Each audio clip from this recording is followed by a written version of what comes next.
probably relate to just a lot of people in here who just want to be something. You know, you want to be, and you just always looking for somebody to look up to, somebody to aspire to be like. Maybe you want to be like LeBron, maybe you want to be like Lil Wayne, but maybe you want to be like, Sierra, but you want to be like somebody. You want to be, and that's how I grew up wanting to be. The reason why I wanted to be so bad was because, first of all, I didn't have a father in my life, so I didn't have anybody as a model to show me what I should be like. My dad decided he wanted to take the route of becoming a drug addict, so he had no parts of my life. I remember walking down the street in Kansas City one day, just trying to see if I was fine, because I heard he lived in Kansas City, but he was homeless and strung out on drugs, so I'm looking for homeless people on the street who may be on crack. Maybe one of them is my father. So that's the type of mindset I had growing up was, he doesn't want me, they don't want me. Who should I be? I want to be somebody. My uncles were the only other dudes that I really had in my life, and they were gang members. They were gang leaders, as a matter of fact, drug dealers, so I wanted to be like them because I thought that's what a man did. I thought a man was tough and didn't take stuff from nobody. And I had another uncle who was a womanizer. Basically, a womanizer is somebody who thinks he can get any girl he sees. So I wanted to be like him. So imagine, I'm just confused. I want to be this gangster dude, but then I also want to be this womanizer dude who can get any girl he sees. And that's the mentality that I grew up with, thinking that that's what life was about, hollering at girls and being a tough guy. So that's just kind of the way I lived my life, just confused, as I would just move through life. And it got me in a lot of trouble on both ends. It got me in trouble on one end with young ladies because I was dishonest. I was trying to lie to them and tell them this and tell them that. It got me in trouble on one end of the spectrum, and it got me in trouble with the law because I was trying to be Mr. Gangster. And basically what I was doing was wasting my life. I wasn't going anywhere, right? I wasn't going to accomplish any of the things that I could have accomplished. And it really depressed me because when I sat back, when I got to be about 19 years old, I just looked around and I said, man, look at all the men in my family. None of them are anything. All of them have wasted their lives. They're homeless, they're on drugs, they're locked up. I guess this is just what life is going to be like for me. So I was really like, well, who cares? You know what I'm saying? I made it through high school. I did something. Who cares? I'm just going to figure this stuff out on my own. And really the problem was I didn't realize that I had purpose and I had worth. And that's what I challenge y'all with is do you recognize and realize that you're created with purpose? The fact that you're breathing right now means that you have purpose, right? Like, we're not just on earth to just do what we want to do, right? And regardless of what's happened to you, see, I had a lot of crazy stuff happen to me. I've been physically abused. You know what I'm saying? My uncle, one point in time, he was cheating on his girlfriend. He was like, hey, don't tell her I'm with this other girl. She asked me a question, and I answered the question, and it triggered to her that, see, he's covering up for his uncle. So when she figured out I was covering up, she came to him and was like, why are you cheating on me? He looks at me, he's like, why you tell her? Slaps me across the room, right? I'm a young dude, picks me up, throws me in the trunk, closes the trunk, and drives home about a 45-minute drive while I'm locked in the trunk. That's the type of stuff that I would experience, so it made me feel like I had no worth and no value. But God says something completely different. And as I got older, it was a blessing for me to understand what the Bible says. Because just because the world says one thing doesn't mean that God says the same thing.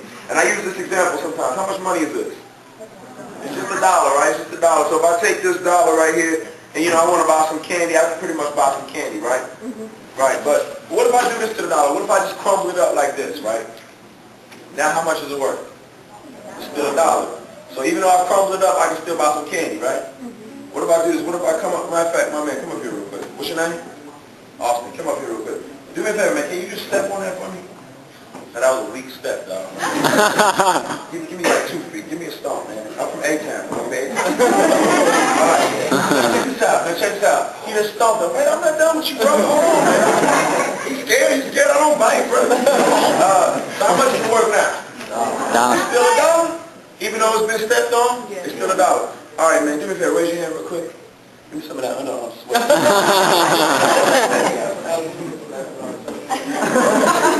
How much is it worth? How much is it worth?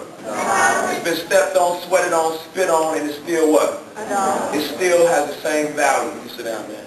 It still has the same value no matter what. It's been stepped on, spit on, sweated on, and it hasn't lost any value. And neither had I. I've been stepped on, laughed at, spit on, made fun of. The world said I wasn't nothing. My teacher said I would never be nothing. They said I wouldn't amount to nothing. But God said something completely different. He says, I still have worth. I still have value regardless of what I've been through. I don't know what you've been through. Maybe you've been, treated inappropriately. Maybe some things have happened in your life that make you feel like you're worthless. But the Bible says that we're God's workmanship. We're created in His likeness and His image.